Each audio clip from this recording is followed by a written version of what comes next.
Chiefs were quickly squandered by the Eagles in the Super Bowl. For the first time all season, they looked outmatched on the football field. Now Kansas City will look to retool in hopes of avenging their loss next year. So the Chiefs have been fairly quiet in free agency, except on the offensive line where they have tried to revamp a unit that struggled. They tagged Trey Smith, and they traded away a couple guys. Joe Thuney. Oh, Joe Thuney, and then signed Jalen Moore from San Francisco to be that cornerstone at left tackle. Okay, Nick, coming to you. Have the Chiefs let Patrick Mahomes down so far in free agency? I mean, it sure feels like it. Like the one thing that they've been without for. Wait, time out. Patrick Mahomes is the victim? Yes. Like, really? Hold on. Is that what we're doing here? Molly, did you watch the Super Bowl? Yes, he is. I know He sure looked victimized I just want to make sure. I just want to be clear. Because he was the villain. He's the victim, yes. He's the villain, and now he's the victim. Okay. It changes quick. Listen, what does Stephen A say? It's fluid. I just report the news. I don't make This it. ain't I'm fluid. just He's the asking victim. the question. I interpreted you're asking me the question as like disbelief. It's like, yeah, I watched the Super Bowl. That man looked like a victim to me. And Hell I yes. assumed that it was obvious, like the Bears, obvious what they had to address. O-line, the Bears went and did it.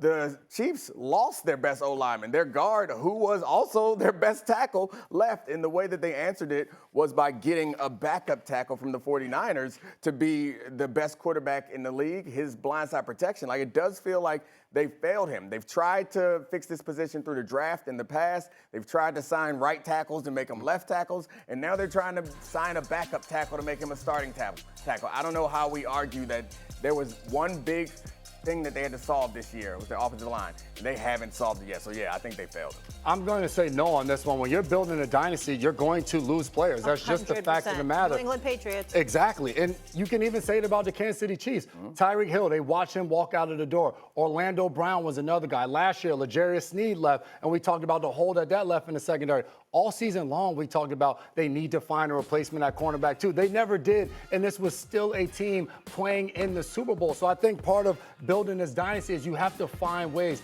and Patrick Mahomes is at the absolute top of that. Travis Kelce's going to be a year older. But you look at some of the things they did. They brought back Trey Smith, their other guard, the younger guard, and paid him. Nick Bolton, the leader on the defensive side of the ball, they signed and they kept him. So for a team like Kansas City, when you're winning so much and you have so many good players, there's no way to keep everybody year in and year out. Right. So it's up to Mahomes at the quarterback position Nope. to keep this team afloat. Stephen A., please tell them exactly why I'm right.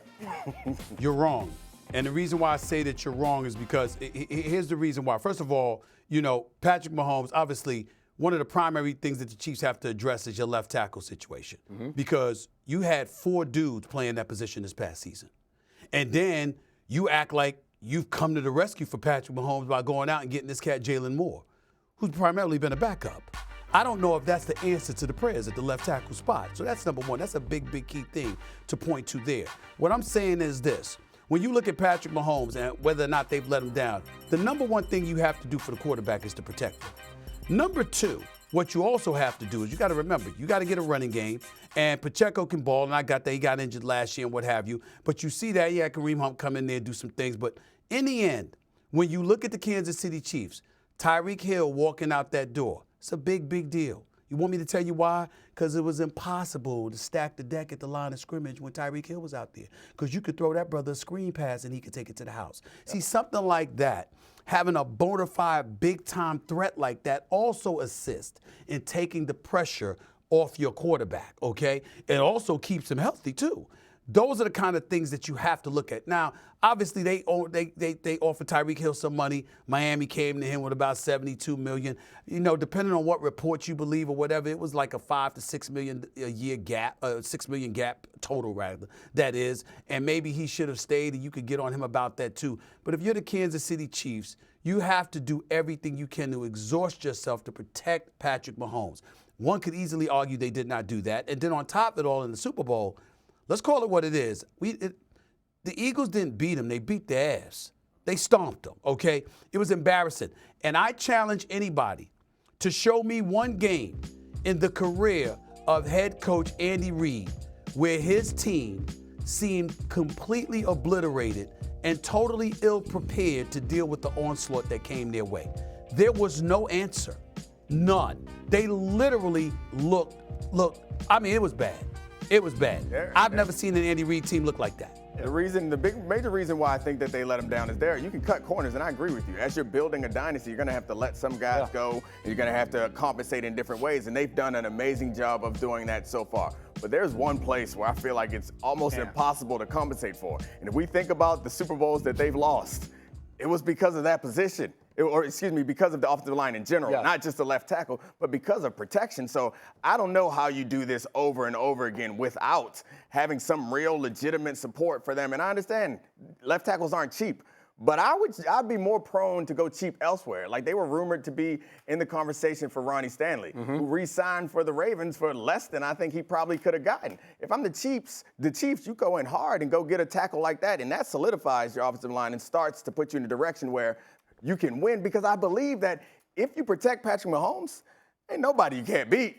Keep Patrick Mahomes upright. One more thing. For 2.5 to 3 seconds. Go ahead, Stephen A. One more thing. This is the 4th time they've restructured Patrick Mahomes' deal, supposedly to get him help. One cannot argue with the fact that, remember, they came into this past Super Bowl as 2-time reigning Super Bowl champions on the verge of three-peating. We understand that. But one could easily argue it was because of Patrick Mahomes as opposed to in spite of him. Because around him, we've seen deficient parts coming into focus before our very eyes. That's what we can't ignore. Over the years, to restructure a dude's deal 4 different times, and to us continuously look at the Kansas City Chiefs and say to ourselves, they seem to be getting, if not incrementally, progressively worse.